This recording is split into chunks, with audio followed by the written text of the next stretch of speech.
देश के इतिहास में शायद पहली दफे ऐसा होगा कि किसी राज्य का राज्यपाल उसी राज्य के मुख्यमंत्री के ऊपर मानहानि का मुकदमा करता हो। अमूमन ये सुनकर आपको भी भरोसा नहीं हो रहा होगा, क्या सच में ऐसा हो सकता है? देश में लोकतंत्र के प्रहरी जब इस तरीके से एक दूसरे के ऊपर अविश्वास जताएंगे और एक दूसरे के ऊपर मुकदमे करेंगे, तो सोचिए दो महत्वपूर्ण पद की गरिमा क्या रह जाएगी।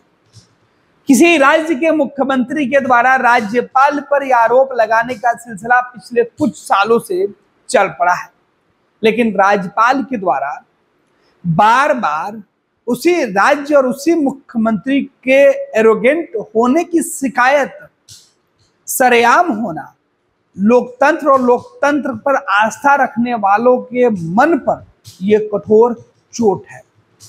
यह पूरा वाक्य एक ऐसे प्रदेश से निकलकर सामने आया है जहां देश में नरेंद्र मोदी की सरकार जब से बनी है तब से टकराहट मुख्यमंत्री और राज्यपाल के बीच देखने को मिलती रही है। यह पहली दफा नहीं है, इसके पहले भी बंगाल में राज्यपाल और मुख्यमंत्री के बीच टकराहट देखने को मिली। ममता अपने ही राज्य में, अपने ही राज्य के अंदर भविष्य, लोगों के हित, बंगाल का विकास, पश्चिम बंगाल में रहने वाले लोगों के विकास के लिए जो संवैधानिक नियम है उसके तहत राज्यपाल और मुख्यमंत्री को आपस में तालमेल मिलाकर रहना होता है। विकास के लिए दोनों को काम करना होता है। सरकार जहां गलती करती है वहां राज्यपाल उसे आईना दिखाने का काम करते हैं। लेकिन सोचिए जब किसी राज्य का सबसे प्रमुख दो महत्वपूर्ण व्यक्ति आपस में ही लड़े, एक दूसरे के ऊपर आरोप लगाए और अब मुकदमेबाजी करने लगे, तो उस राज्य के अंदर क्या तस्वीर होगी। दरअसल पूरा मामला क्या है वो हम आपको समझा रहे हैं। बंगाल के मुख्यमंत्री ममता बनर्जी और बंगाल के राज्यपाल एक दूसरे के ऊपर इस तरह आरोप लगा चुके हैं कि वो देश भर में सुर्खियां बना हुआ है। लेकिन अब तो मामला न्यायालय तक पहुंच गया। ये पहली बार नहीं हो रहा। इसके पहले जो राज्यपाल हुआ करते थे, जो आज देश के उपराष्ट्रपति हैं, राज्यसभा के सभापति हैं, उनकी भी टकराहट ममता बनर्जी से हो चुकी है। उन्हें बंगाल छोड़कर जाना पड़ा।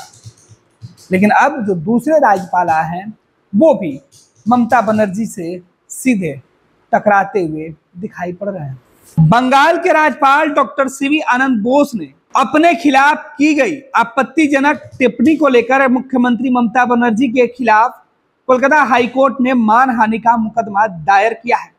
शनिवार को राजभवन के एक वरिष्ठ अधिकारी ने इसकी जानकारी दी है।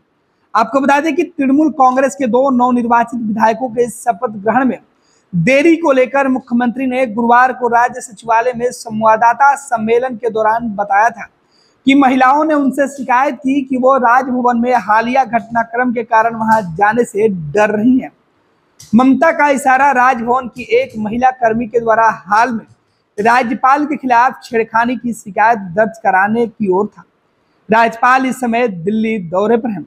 उधर टीएमसी के वरिष्ठ नेता कुणाल घोष ने राज्यपाल डॉक्टर सीवी आनंद बोस को धमकी दी है कि अगर सोमवार अपराह्न 3 बजे तक दोनों नवनिर्वाचित विधायकों ने शपथ नहीं ली तो मंगलवार को दिल्ली के होटल ताज पैलेस की अनकही कहानी सामने आ जाएगी। तो सीधे तौर पर अब बंगाल के राज्यपाल डॉक्टर सीवी आनंद बोस और ममता बनर्जी और उनकी पार्टी एक दूसरे के खिलाफ मयान से तलवारें निकालकर बैठे हुए हैं। राज्यपाल दिल्ली में है और टीएमसी के नेता धमकी दे रहे हैं कि फिर कहीं वो दृश्य न हो जाए, वो कहानी न दोहराई जाए जिससे लोकतंत्र, समाज, संविधान दोनों पर छींटे पड़े।